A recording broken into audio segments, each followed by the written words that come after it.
You're listening to the Rethreading Madness podcast, which airs live on Vancouver Co-op Radio, CFRO 100.5 FM. We are recorded and produced on the unceded traditional territories of the Squamish, Musqueam, and Tsleil-Waututh nations around Vancouver, BC. I'm your host, Bernadine Fox, and this is the show that dares to change how we think about mental health. Welcome to our show. I've never been further, knowing what the hell I'm gonna do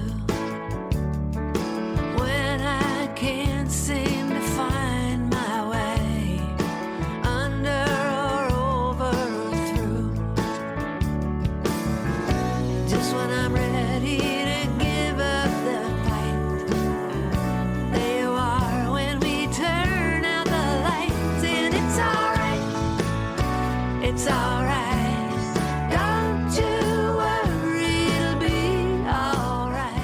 I'm Bernadine Fox, and I'm here today with Amy Lyn Johnson. Tell us who you are. Yeah, no, I would. So I'm a licensed professional counselor, and thank you so much for having me on. I'm always happy to talk about mental health issues, especially for the consumer. Yes. And I had a private practice for many, many years, and I became interested in the topic of therapy abuse and ethical therapy and boundary violations when I discovered a colleague was sexually exploiting a patient.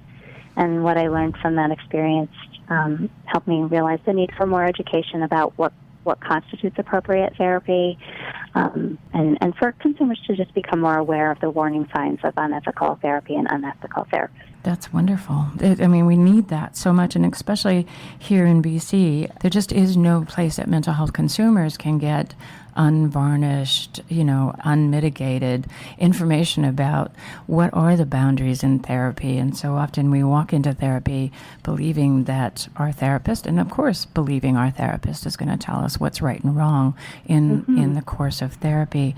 One of the things I wanted to talk with you about today was this sort of gray area of what to do when, in a social situation, you as a client run into your therapist. And in particular, what is the parameters of how it should be handled if, for instance, you walk into a meeting, an AA meeting, or another meeting that has to do with disclosure of confidential personal information, and your therapist is there? What is the appropriate action that a therapist should take at that point? That's a really great question, and it's a question that's in so many training programs in your Ethics 101 class, this exact scenario.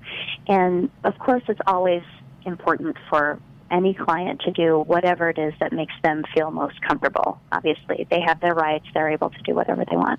But for the therapist, the responsibility it melds over into that situation. And so what we recommend is that the therapist remove herself immediately and discreetly so that there's no conflict there, and so that this client can, have the meeting freely.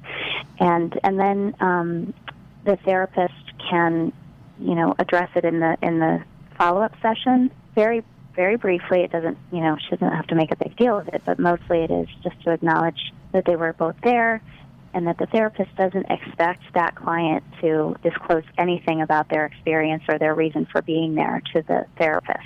So that's just an important point I wanted to make, Bernadine, is that, just because you're a client and you're in therapy with someone, it doesn't mean that therapist has a right to know everything about you before you're ready to tell that therapist. Right.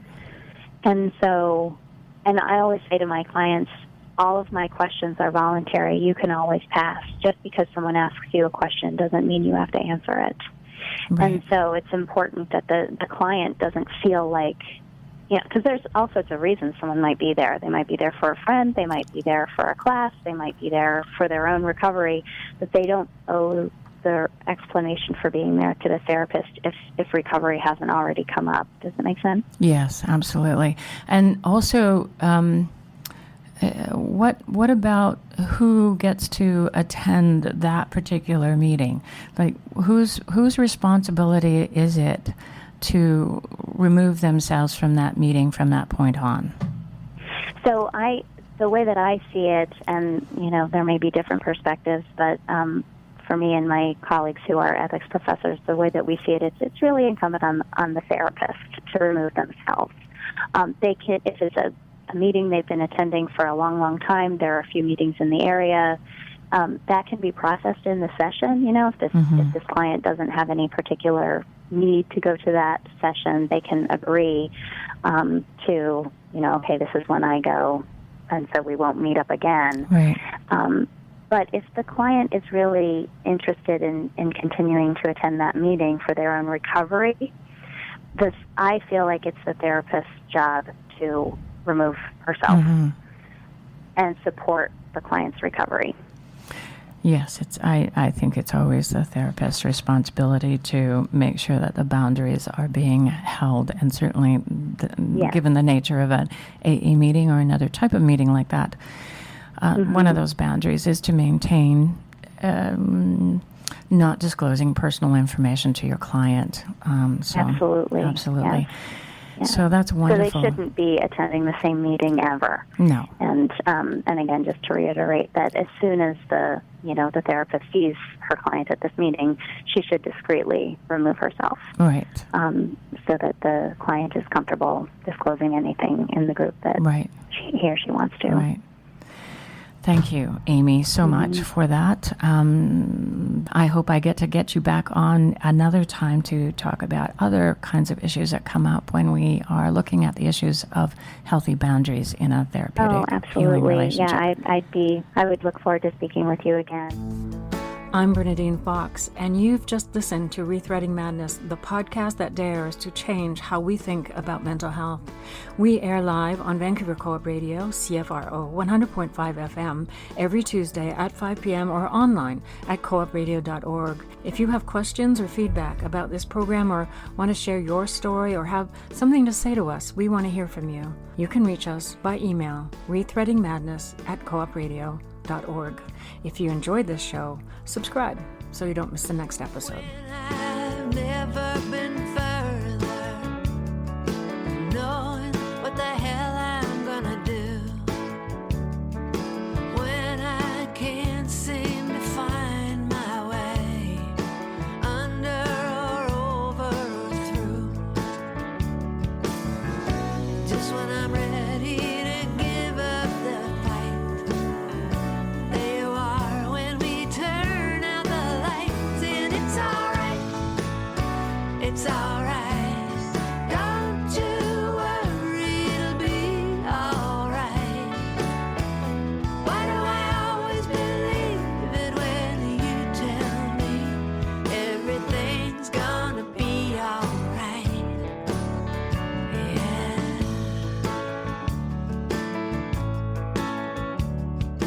Why don't I wonder how you know?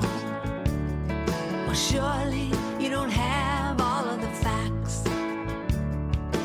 You could be just making it up.